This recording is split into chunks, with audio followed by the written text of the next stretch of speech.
tall jars, fat jars, curved jars, round jars, jars piled on the floor and stacked on the shelves, and some latched to chains and left to dangle from the ceiling.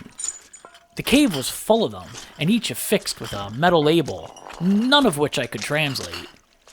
"What do you think is in all of them jars?" She responded with a quick finger to her lips. As we moved deeper into the cave, more jars were revealed. I reached out to touch one when the female Earthling halted me. "Don't move." A peculiar, machine-like creature rose from behind a neatly stacked pile of jars. A petite, mushroom-shaped body supported by 3 long, slender legs that tapered to sharp points, and a claw covered in soft pads stretched out from where the legs and body met. The creature was made of metal, but the metal appeared to be slightly transparent. The female Earthling held her ground as the creature stood up tall, far above our heads, and focused its deep eyes upon us. "Do you have a plan?" She took a step back. "Atimo pita babka." The quick brown fox jumps over the lazy dog.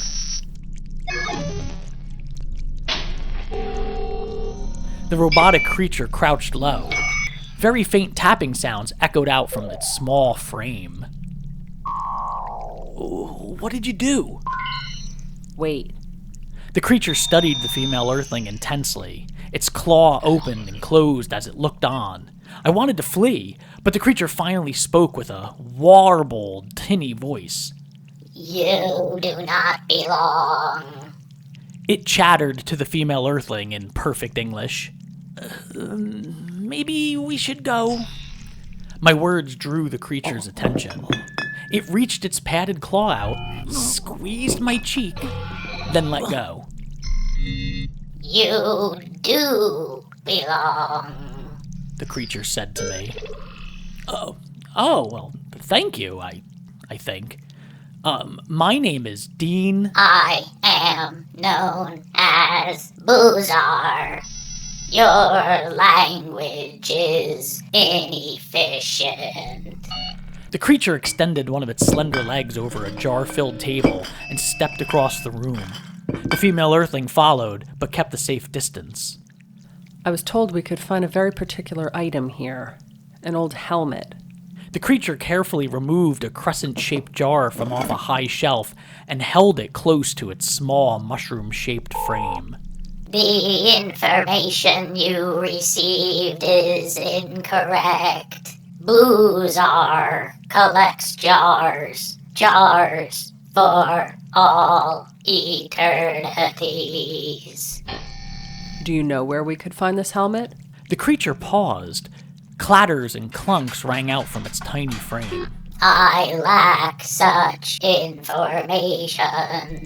The creature stepped toward the table and gently placed the crescent-shaped jar at the center. "Another dead end. Thanks, Ga." The creature swiveled past the table and began to arrange some jars on a long shelf that sat further back into the cave. Once out of sight, I stepped up to the table and closely examined the crescent-shaped jar. Diolafa?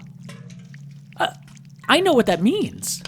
The female Earthling looked at me, then squinted at the jar. That's the name of our planet, in our ancient language. The creature strode back to the table, removed the crescent jar, and placed it back on the far shelf. Excuse me, Boozar? Can you tell me where you got that jar? "From the planet known as Dilova." But how did you get it? The creature's small frame rattled with excitement. "Isper, the Great Collector." Who is Isper? "Isper, the Great Collector, traversing for all eternities, never ceasing, always vigilant, always. The creature's body pinged and shook. Fearing the little robot may explode, I took cover behind the table.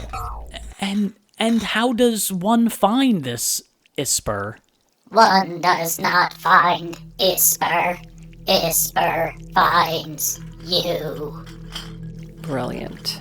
The creature removed a diamond-shaped jar from the shelf and tightened its lid.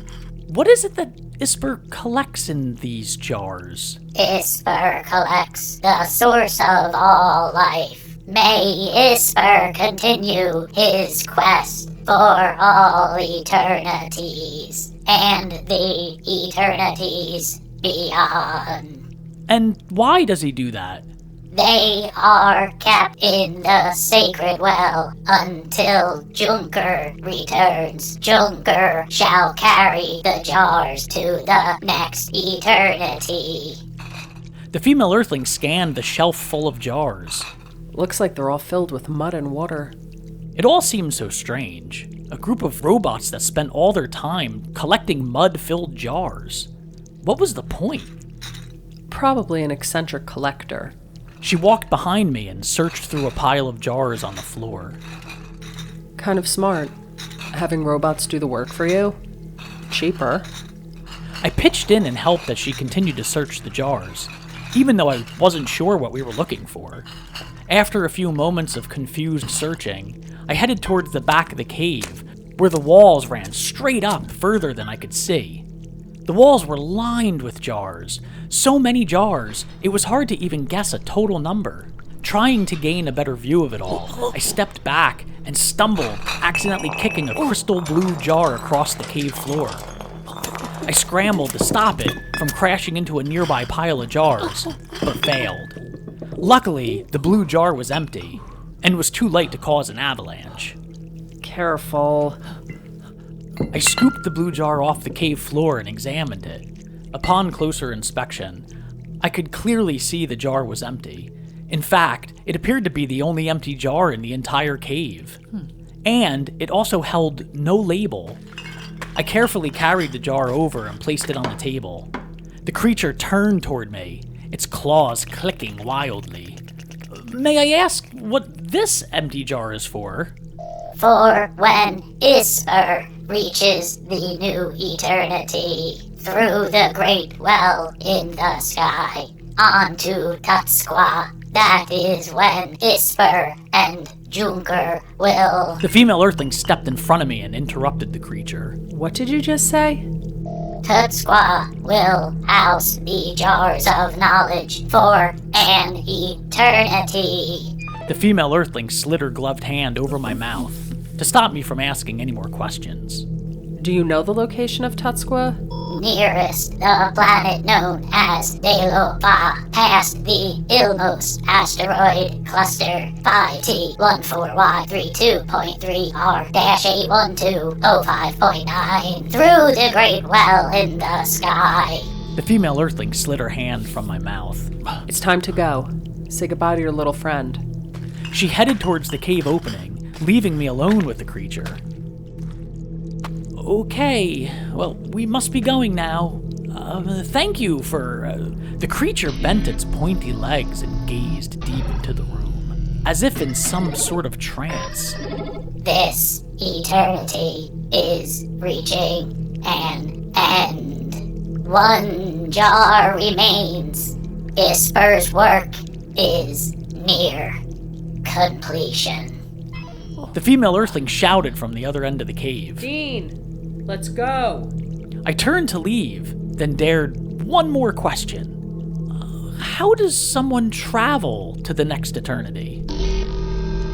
Isper and Junker hold the keys. Only through them may you travel to the next eternity. The creature twisted its little mushroom body around and vanished into the high ceiling. Are you dead or just ignoring me? I ran back to her, where she waited at the cave's opening. Good, you're alive. She peeked her head out of the cave and looked up the well. Got any ideas on how to get out of this place? Maybe there are stairs? Maybe your buddy back there could tell us. It crawled up into the ceiling. Then I guess we go out the way we came. As the female Earthling readied the rope, a shaft of light fired down the well, followed by a familiar rumble of water. It's the suns. They must cause the tidal waves. She tied the rope firmly around her waist. Can't we simply jump out? Without the water? She tied a knot around me and checked it twice. We could, but we're not. We scampered close to the cave opening. Here it comes. Get ready. A mist blasted into the cave. We leaped from the edge and back into the well. The wall of water flew up, or straight down, whichever you prefer, and we found ourselves falling once more.